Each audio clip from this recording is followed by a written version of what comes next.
everybody, I'm Kate Harper, and I want to welcome you to Inside Online's Supervision, Education, Training, and Courses program. Today, we are going to talk a little bit about the CBA. You've likely been randomly selected to write the case-based assessment. It runs usually every spring and every fall, and sometimes runs at the same time, in the same time frame, as the CRPO exam. Today, we're going to talk a little bit about what this course involves. And I want to let you know, sometimes it's also called the Quality Assurance Enhancement Project, the Case-Based Assessment. The CRPO website can sometimes be a little bit confusing. There's a lot of information, a lot of material. My job today is to just outline what this assessment is all about, explain it a little bit more in terms of just some of the details and what to expect. I do want to give a caveat that I don't have any inside information. A few years ago, I was selected as one of the test subjects for them to try this test out on psychotherapists and give feedback to them about how this test was for me. And so many therapists were the guinea pigs to try this out and give feedback. Some of the feedback that we sent was giving folks more time to be able to do the exam. I'll talk a little bit more about this in the slides that come up, but the details that we have here hopefully will be helpful for you as you're going through the website. You want to use this quick rundown of the exam to also go alongside all the information that's on the CRPO website. You'll see some other folders that have important links to the CRPO. And as I said, I'm really just expanding and giving some verbal details and a bit of a mini course to hopefully help you make sense of this. So thanks for joining us. I really appreciate you taking the time out of your day to want to learn with Insight Online. So let's talk about what the CBA is. It's part of an overall quality assurance program that the CRPO is running. And I want to remind everybody that the CRPO is there to protect the public. It's a provincial regulatory body, also known as a gatekeeper. They're there to protect the public. It's the place where the public can go complain about us if they want to, which is why we should be keeping great notes and records. And they're not here to protect the therapist. Associations such as CCPA, AMFT, CMFT, any of those sort of associations, those are here to support therapists. And that's where we get our liability insurance through and all those member benefits. So just keep that in mind if you're new to being an RPQ or learning how the CRPO works, that this is really what the CBA is here for. It's to help us stay on our toes and make sure that we are still continuing to learn and grow and stay up to date with the most basic research. This quality assurance program ensures public safety by continuously improving and keeping our competencies and skills up to date with changing research, knowledge, and practices. In terms of the CBA, they really want to ensure that therapists are self-reflective, and we do some of that in supervision. Any of you who've worked with me know that one of the most important things is, can we bring a case to supervision and then reflect on what did we do, what were our motivations, what modalities were we using, what was going on with our own transference and countertransference. So every time you bring a case to supervision, you are being self-reflective. I recommend everybody keep a reflective journal and bring that to supervision as well. CRPO also wants to ensure that we therapists continue to get peer review and support. Part of that is through supervision, but you also may have just peer support groups that you're working with. They also want to ensure that we have a professional development plan and program, right? So we have a professional development program. We know that we're supposed to keep track of all of our learning that we do outside once we're post-grad, but we really want to ensure that we keep up our skills. And CRPO wants to be sure we are doing that, so they have some rules in place. This is just a quote from the website.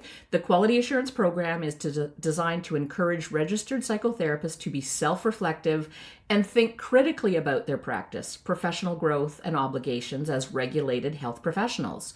The QA program supports lifelong learning, a critical component of providing safe and effective care.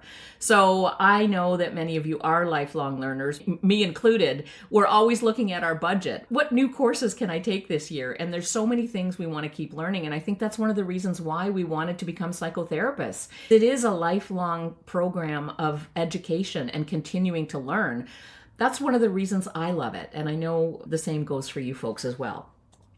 CBA is part of the CRPO's overall three-step quality assurance program, which I'll talk about in a moment. But if you haven't heard of the CBA, don't worry, you will soon.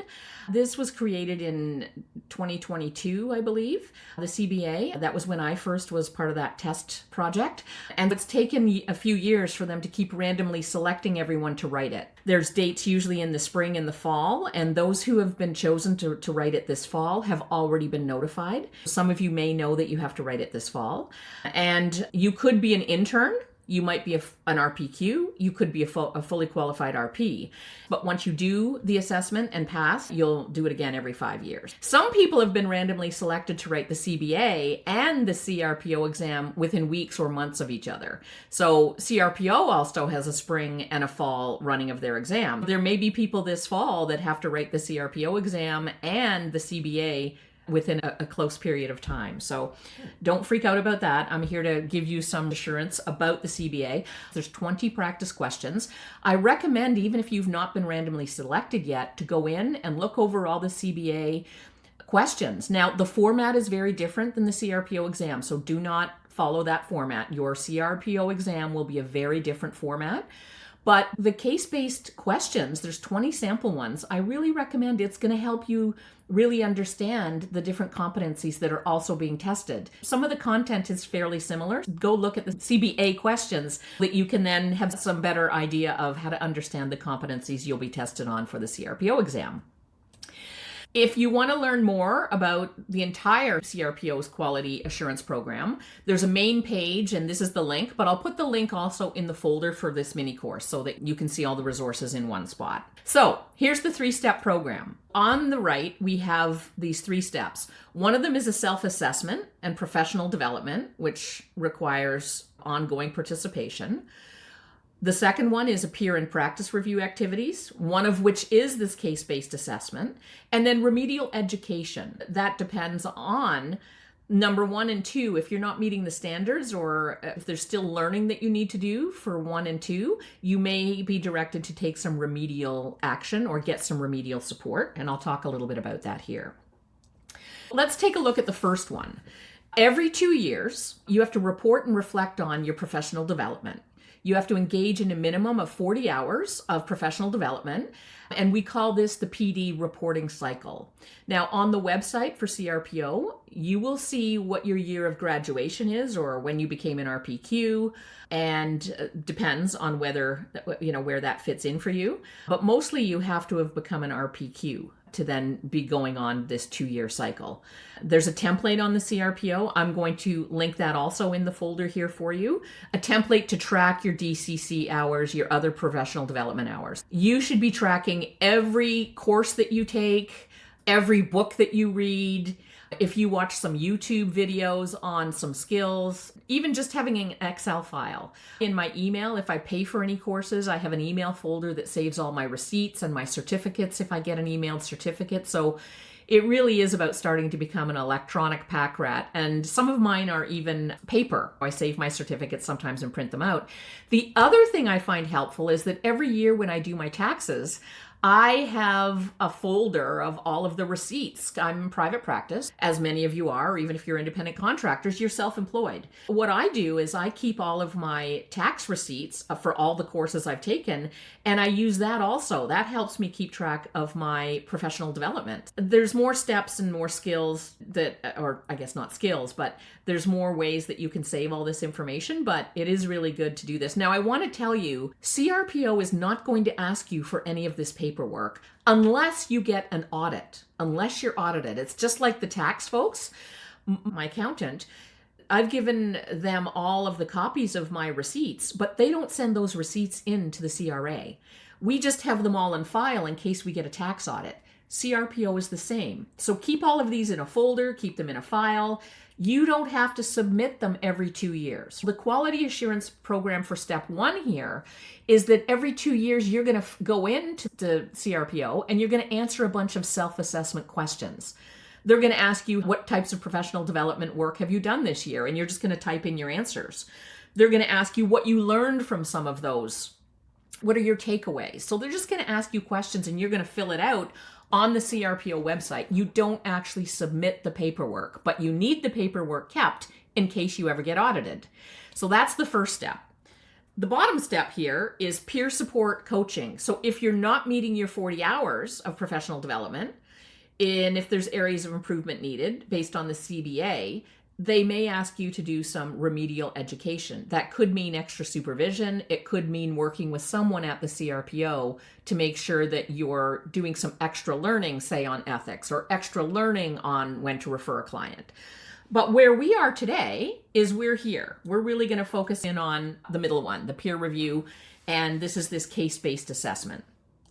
So writing periods, this is for 25 and 26. So if you're watching this video and it's 2027, go in and take a look at the dates. As we see here, some spring and fall dates for the writing periods for 25 and 26. So check the CRPO website. And as we said, right now, everyone's being randomly selected. So make sure your email is up to date with the CRPO, because you don't want to miss notification of the CRPO exam or this exam. It can mean your license gets put on hold if you are not doing these within a time frame. You can ask for extensions for the CRPO exam.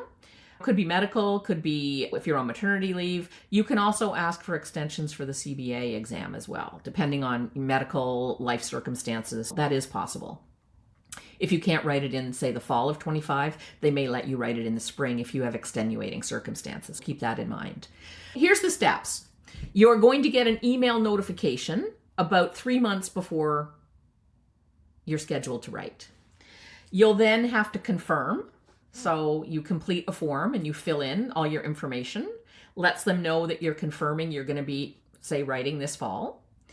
There's some preparation on the CRPO website, and these slides can help you as well, but you're going to look at the professional standards, the quality assurance program, and there's a section there that says, how do I prepare for this exam? Once you're going to be writing the exam, you're going to be sent login instructions with a unique code that will let you get into the test website. And it's not through the CRPO website. It's a separate testing organization that you'll be using. You'll complete the CBA. You have a 10-day window. If we go back here, let me just flip back a little bit. As you can see here, from April 25th, let's look at spring 2025 up here.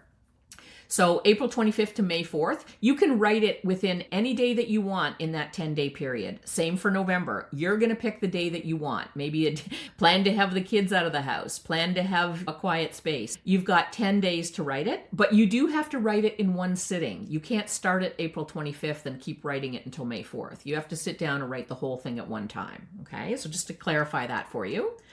And now, they want you to put aside at least a 4-hour time block. And so that means in your life, a 4-hour time block in your life. But within that, you can have up to 7 hours to complete it. This is an open book test. Take your time, and you don't have to request this extra time. You automatically can just stay on for a full 7 hours. But they're saying at a minimum, make sure that in your life you've set aside 4 hours. And then the college staff will email you, similar to the CRPO, it's a waiting game 6 weeks after, and your results will determine what your next steps are in this process. So I want to have you all relax, because the outcomes are pretty successful. When we look at some of the pilot projects they did, let's talk about results and outcomes and how this all works.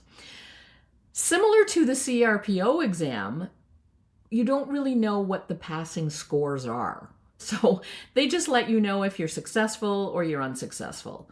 And you can see at the bottom here on this chart, these are the results that you will get. So if you pass, you'll get these results that show what's the successful mean and what's your result. They give you the percentages, but they don't really tell you what's the passing percentage. Like you have to get 50%, you have to get 75%. They don't tell you that, but they'll let you know if you are successful.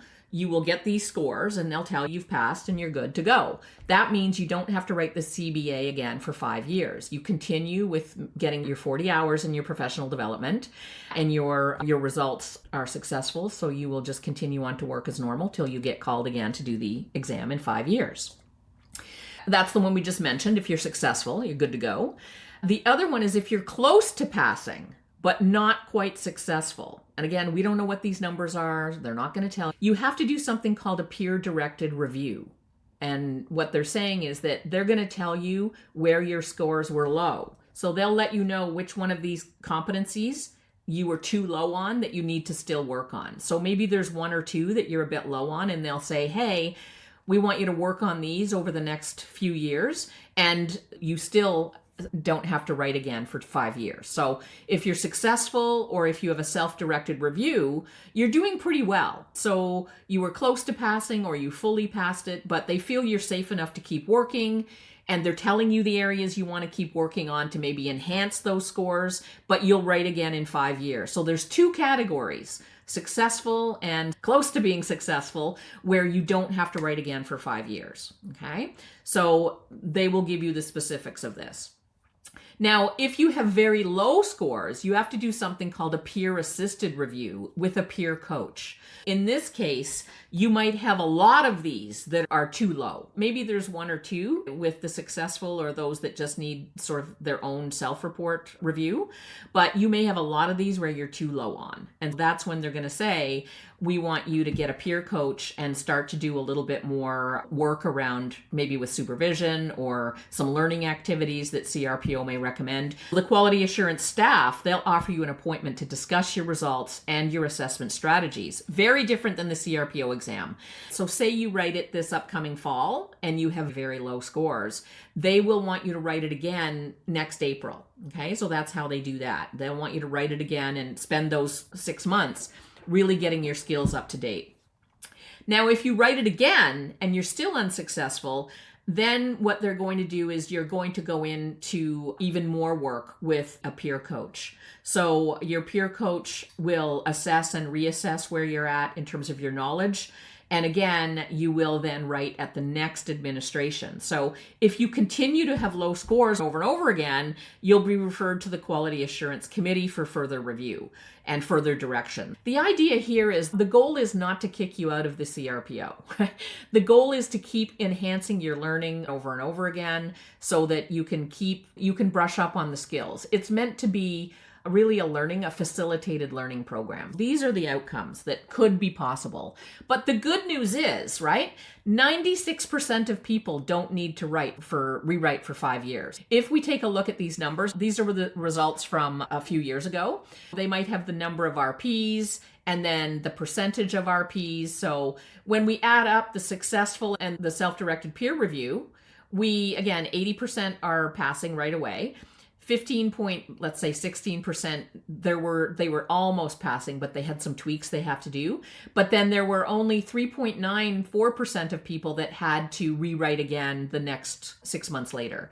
So the odds are in your favor that you're going to not have to write this again until 5 years. It's meant to be self-reflection, skill development, and improving. And the other thing is, these results were done a few years ago when there used to be 40 cases. So when I wrote this pilot project, we had 40 cases in 3 hours. We still had 80%, 96% of people in that group that didn't have to write again. But they've adjusted that. So I think the numbers are up to almost 90% for the successful now, but they haven't updated all the results. Keep in mind, the new format is 30 cases in 4 hours, but you actually have 7 hours. So you can take 7 hours to do these 30 cases. So you got this, all right? What is the CBA? So it's based on the professional practice standards, jurisprudence as well, and there's sample questions for that. And it consists of 30 situational cases, so you'll get a case scenario. Each case has 5 choices. And this is how it differs from the CRPO, is the job here is that you have to put the answers in the order of the best answer to the worst answer. You'll be given A, B, C, D, and E, and you have to then rank the answer. If B was the one that you thought was the best answer, you put that first. And if you thought E was the worst answer, you're going to put that at the end. There's going to be links with more sample questions and links to the sample questions. These are the standards. Have them open when you're writing the exam. You want to make sure you have your food, you have a snack, It's not like the CRPO exam. Nobody's watching you, so you don't have to have your room all, there's no proctor. You just do this on your own time between 4 and 7 hours to complete it. Now, are you someone that works really well electronically, or do you like hard copy? I'm old. I'm not good at having multiple tabs open. You folks may be better at having multiple tabs open, or you might want to have your main computer, your desktop, as the thing you're writing the exam on, and then have a laptop open on the side with all of your other folders open with all of the standards. But you could have your main computer program open with a tab to the handout that goes through the other standards. Think about how you work. Are you someone who likes paper copies? Now, I printed out all of the standards because I'm very old school and I'm very much a visual learner on paper. You might want to print out the standards, have them handy, but you've got time to jostle between tabs and all of that. These are the 6 main competencies that you're going to be tested on, and the standards are on the website as well, and the PDF I've also attached in the folder alongside this course. This is what you're going to be mainly tested on. And let's look at the 6 standards. The first one is professional conduct. Now, we also want to take a look at, if we take a look at the side here, what they're looking at is the number of cases that are selected and the competency it's linked to. So there's 10 cases that focus on professional conduct. There's 4 that look at competency, 6 that look at therapeutic relationship, 3 that look at clinical supervision, 5 that look at record keeping, and 2 that look at business practices. So as we can see, they're really interested in making sure you're competent in the big things. Yes, business practices are important, but they're not going to give you 10 cases on it. It really is safety of client. We have to have professional conduct. We can see next is client-therapist relationship, competency. So those top 4, and yes, record keeping and documentation as well, because that's really important. They've laid it out that the most sort of important competencies are being tested, but all of them are being tested. When we look at professional conduct, under each of these 6, you've got all these subheadings. So you've got to go in and read all of these subheadings and have them all at your fingertips for you to be able to go in and answer these questions. Looking at the regulatory authority of the college, what the college rules are, how we use our title. I have a PhD. When I'm in the university, people can call me doctor, although I don't want to be called doctor. They all called me Kate. But in the university, I can use Dr. Kate Harper on my signature for my email. But as a psychotherapist, I'm not a clinical psychologist, so I can't call myself a doctor. I can't call myself Dr. Kate when I'm dealing with clients or in supervision, because that's my academic doctor. I'm not a clinical PhD. I'm a research PhD. So just a little bit about terms and designations and the use of psychotherapy as a title, psychotherapist. Reporting unsafe practices. What are the controlled acts? Our general conduct, conflict of interest, dual or multiple relationships, undue influence and abuse, and then do we know when to refer? So that's really the outline of standard 1. Standard 2 is really looking at competency, and we've got consultation, clinical supervision, and referral that are also in that practice, but also there's some other entrance to practice competency profiles. When you go into the handout that's also going to be linked on this with this course, you're going to be seeing what is competency. Does that mean referral? What does that actually mean? Client-therapist relationships, things like confidentiality, consent, communication, electronic practice, unnecessary treatment, complaint processes, affirming sexual orientation and gender identity. These subheadings are really important. Providing clinical supervision and practicing with clinical supervision. So again, there's links that will take you to more information when you go into the CRPO website. And here we see record keeping, clinical records, failing to provide reports, issuing accurate documents, record keeping for both financial records and appointment records and chart records. And then how are we storing our documents? This is very important as well because it's a big piece of confidentiality. That's why we see that 5 of the cases really are on this, because the therapy we do is, yes, very important, but how we're documenting it is exceptionally important. Business practices. So are we allowed to advertise? Can we put endorsements on our websites? No, we can't, just so you know. But fees, advertising, discontinuing our service. What do we do when we have to close our practice? So again, some information on some of the cases will be about business practices. The question formatting, this is what's really important. It's very different than the CRPO formatting. You can see there's 30 questions here. If we take a look at the top, when you go into each question, you will be able to see what question you're on. Now, this one's got number 1 pointed, but you can see we're on question 8. This is just one of the sample questions from the CRPO website. If this was number 8, we would be on question number 8. So you can see it'll tell you how many you finished, how many you're working through. And with these, you can go back and forth as well. You can't go back and forth in the CRPO exam. You can go back and forth here. You can go back and forth and read them. You can go back and forth until you hit the submit button. Once you hit the submit your answer button, then you can't go back. But if you're reading through, you can read through and go back and forth before you actually put your submit answer in. Let's take a look at this situation. This is question 8 from the sample questions from the CRPO exam. An American psychotherapist with 20 years of experience relocates to Ontario. The CRPO grants RP qualifying status to the psychotherapist, which means that they require clinical supervision until they can meet the practice requirements for independent practice, despite their decades of experience. The RP qualifying complies, but does not feel that case-by-case supervision is necessary. Instead, the RP qualifying asks the RP, who meets the CRPO's definition of a clinical supervisor, for general consultation on their cases. The supervisor agrees to provide this if the RP qualifying in turn provides access to the files for each client under discussion. That's the scenario that you're given. And my question is, what competency are we dealing with? That's what I'm always listening for. When I read the question, do I have a sense of which competency these folks are talking about? That might help you to read the question first and then think about what competency. That's what I recommend. And here, of course, is it professional conduct? Not sure. Don't think so. Is it competence? Competence comes into having supervision, maybe. But what it really is, it's really about clinical supervision. It's really, does the therapist understand what they have to do in order to get to the independent practice requirement? I have to have a certain amount of supervision hours that's part of my professional conduct, and it's also part of meeting my competencies. But in general, it really is a supervision question. So when we take a look at the answers, you're going to get this. It says rank the following options in order from option that is most aligned, which is, again, the best, most right answer, to the one that is the least aligned. Which one feels the most wrong?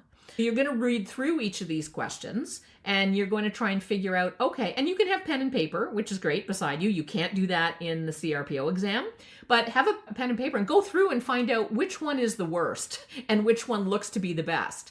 Because the main thing the CRPO is looking for is, can you figure out the best and the worst? If you're able to figure out the best and the worst, then sometimes the ones in between, there's more leniency with those. These are some of the answers. An RP qualifying asks the prospective supervisor's therapeutic approach, scope of practice, client populations treated, and whether the supervisor has the capacity for meeting consistently. The RP and the supervisor then sign a supervision agreement. So that's one of the answers. We have somebody who's been told they have to find supervision because they have to have supervision between their RPQ and their independent practice. So this is one of the things that should be done.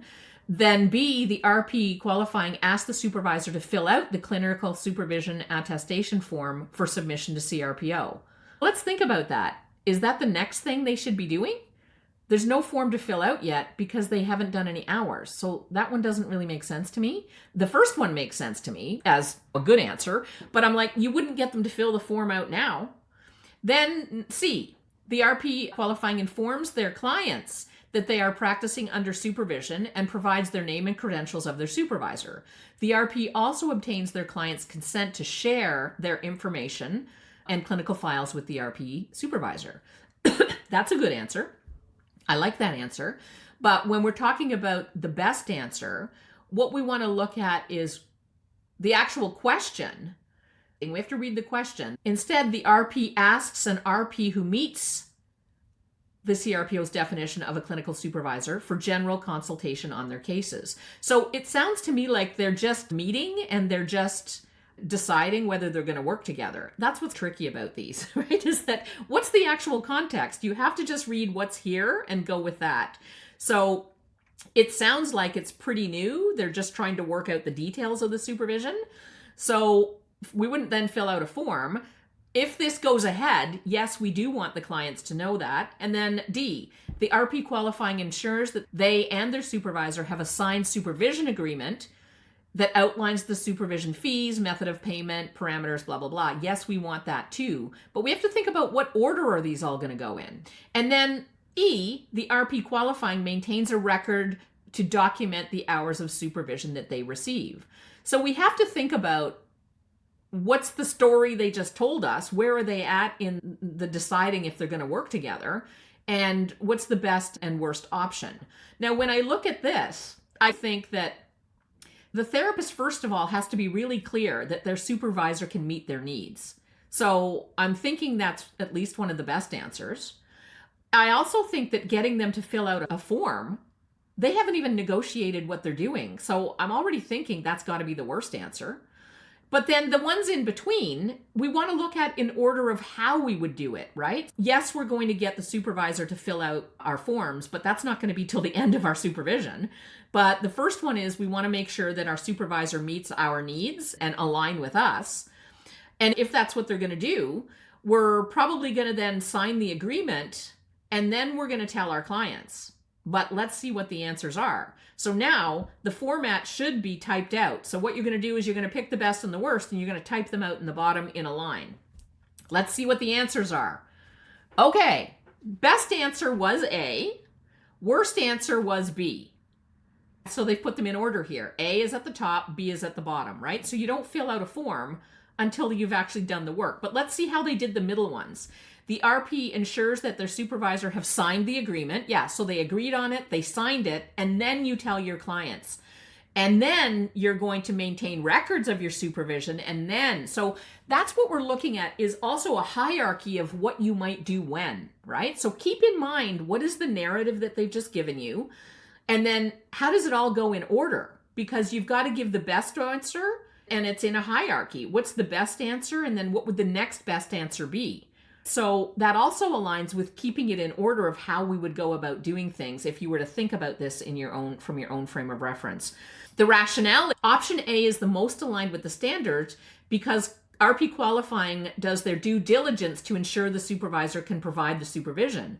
The RP qualifying communicates clearly about the frequency that they would like to receive, ensuring it's within the scope that supervisor can do this. Finally, the RP and their supervisor sign the agreement and the expectations. And B is least aligned because it only focuses on an administrative task rather than the actual process. It aligns with standard 4.2, practicing with clinical supervision. This is another situation, another sample question, and really what we have is a client reaches out to an RP and reports they want to reduce obsessive compulsive disorder, OCD symptoms, as they're affecting their academic performance. The RP works with the post-secondary student for 8 sessions on managing OCD, at which point the client sends the RP documentation from the university's accommodation office asking the RP to confirm the diagnosis of OCD. Right away, we know that we can't diagnose OCD. So we already see a red flag in this question. So now we're going to do the best answer to the worst answer, and we're going to look at all of these. The RP declines the client's request for documentation because their symptoms seem to be improving. So that's not a good reason to say you're not going to write the letter for them. Now, most of you know that there are times when we can write letters, which there is a template on the Circle community. We do have a template for how to write letters for these things that don't include a diagnosis, but report the client's symptoms of they can't sleep at night or they're anxious or whatever their symptoms are. But we cannot diagnose, right? We can't write a letter about diagnosing. A, they're declining, but look at the reason. Their symptoms are better. So that's not a good answer. B, the RP explains that RPs cannot provide any mental health diagnosis because it's a controlled act limited to medical doctors, nurse practitioners, and psychologists, and is not part of the controlled act of psychotherapy. That's a good answer. I never talk like that to a client, right? So I'd say, unfortunately, I'm not able to diagnose. We need a psychologist or a doctor or someone to do that diagnosis, so I can't write a letter about a diagnosis. But that's a good answer. B's a good answer. The RP provides the documentation requested with the RP's title, registration number clearly displayed, and the statement that the RP provides psychotherapy to the client to address OCD symptoms. That's not a bad answer either, because they're not saying that they are diagnosing it, but that we might be working with the symptoms. That's not bad. In lieu of a diagnostic report, this is D, the RP offers to write a letter about the client's mental health challenges and how they affect school performance. Now, I'm cautious on this one because any of you who have worked with me in supervision know that it's a little bit out of our scope of practice. I don't have a scope of practice to say that if somebody has OCD, they can't finish their exams on time. That's a bit of a diagnostic functional question that I may see that they are having trouble and they need extra time, but I don't think I have the scope of practice to say that here's their mental health problem. Occupational therapists, they can look at sort of functionality and here's how it affects. That's a little bit out of my scope, so let's just see what they say about that. E, the RP explores other mental health providers who are authorized to diagnose OCD that the client had access to and encourages them to reach out. So I think partly good answers here. I don't know. Do you have a sense of what the worst one is? I'm not sure yet, but I think the first one is bad because we're declining. Now, we're not recognizing that we can't diagnose. So that's why I think A is the worst. I also like B. That might be a best answer, B. And so I might do that, and then I might refer them to somebody. But I would explain that I can't do that. So I would probably have B as one of my top ones. I would then provide documentation. So I could do C or E, but or D. I would rather do D. No, I would rather do C because we do use psychotherapy to address the symptoms, but I don't think we can write about functionality. But let's just see what the answer is. Which standard is it? First of all, there's a bit of an analysis, but what standard do you guys think it is? Let's think about it. It is professional conduct because the controlled act and can we diagnose? So that's what's coming up here. And what we have is B is the best answer. Yes, we explain. And then E, we refer. Yes. And then D, in lieu of a report, we effect a letter about the client's mental health and how it might affect school performance. I think if we were to write that, I would just be very careful that you're not in a diagnostic thing. I would say client reports. If you're going to write this letter, I would say client reports that they're struggling finishing exams on time because they can't focus. We would do a lot of a letter that says client reports, client reports. Don't come off as you're someone can really assess functionality. Then C, the RP documentation with registration and how psychotherapy provides that, and then A. So my hypothesis is that C and D could be reversed and you'd still pass this question. So the main one is, do you know the worst case and the best case scenario? And then I think there's some interchangeability is what, when we were doing the pilot project, what they told us is that there's a little bit of leeway. C and D could be reversed and you could still pass this one. All right.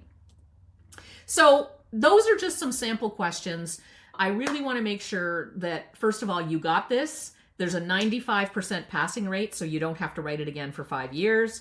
It's not meant to be punitive. It's meant to help you keep learning and help you keep growing. And I really hope that you take some of this knowledge, use it to just help you better understand what's already on the CRPO website. But I'm wishing you all the best on this exam. Use the CBA questions to help you study for the CRPO exam. That's the one take home I want you to take with this too, is if you haven't written the CRPO yet, I think the more that we can have sample questions, the better. Wishing you all the best of luck. Thanks for joining today, and we will see you on the other side of the CBA exam.